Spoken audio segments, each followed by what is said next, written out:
students, welcome to social science class 10th. Students, we have completed our 4 chapter from different section of our syllabus, that is from history, geography, politics and economics. Now we will start our next chapter of politics, that is federalism. So student, what is federalism? We will discuss about it. As you have read in 9th chapter, each and every chapter has its own story.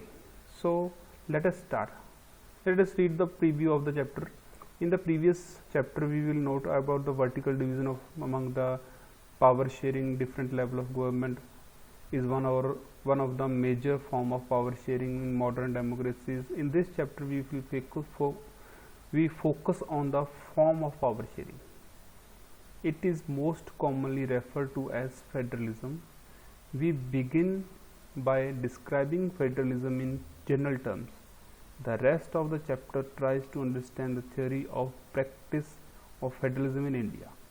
A discussion of the federal constitutional provision is followed by an analysis of policies and politics that has strengthened federalism in practice.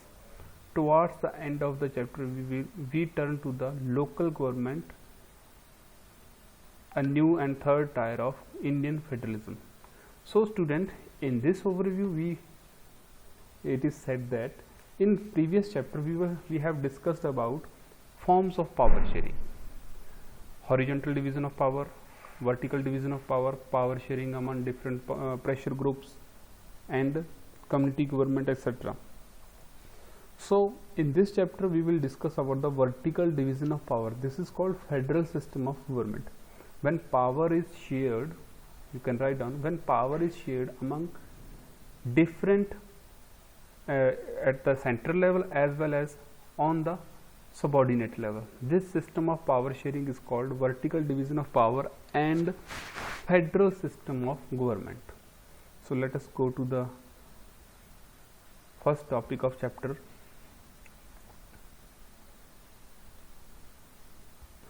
What is federalism? Let us go to the chapter first. Belgium and Sri Lanka, both that we saw in chapter last. We could recall that one of the key change made in the constitution of Belgium was to reduce the power of central government and to give these power to the regional government. So student, we have discussed that Belgium amended their constitution 4 times, in which one of their amendment was central government reduce their power and give it to the local or regional governments. Regional governments existed in Belgium even earlier, but they did not have much power, and they had their roles and power, but all these power were given to this government and could be withdrawn by the central. But at that time, before that incident, the incident of Dutch and French conflict, before that incident, central government could withdraw the power of these local government, but now it was not possible at that time after 1993. The changes took place in 1993, that was the regional government were given constitutional power that were no longer dependent on central government.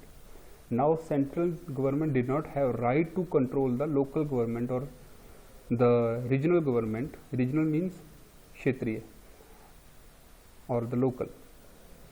So the central government did not have power to control the local government. So Belgium shifted from unitary system of government to federal form of government, but Sri Lanka did not. Sri Lanka continued to be the unitary system, under the unitary system. So what is federalism? So student, write down question, what is federalism? Federalism is a system of government in which the power is divided between central authority and various constituent units of the country. So what is federalism? Federalism is a system of government in which the power is divided between central authority and various constituent units. You can write down the definition of federalism from here. Usually a federal system has two type of government, central government and state government. One is the government entire country, that is central government, and it is common government for all citizens. The other is the government at the level of province. In many countries there are provinces, but in our country there are states. So after much of the day-to-day administering of their state, they had their own area of authority or jurisdiction. Both these level of government enjoy their power independently, their own jurisdiction, their own power. No government, that is central as well as state government, did not have any kind of right to interfere in working of each other's work.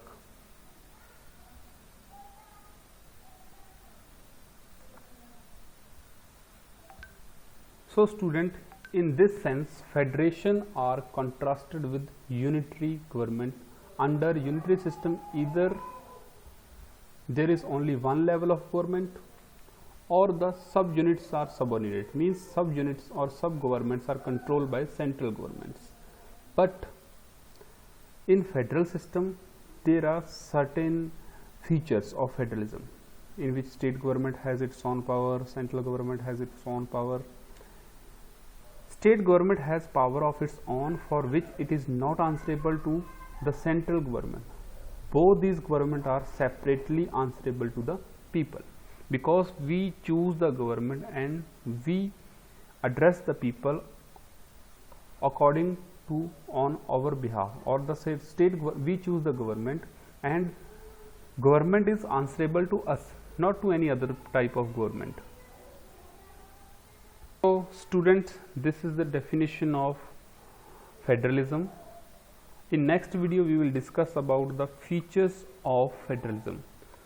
So what you have to do after this video, you need to write the answer of question first, that is what is federalism.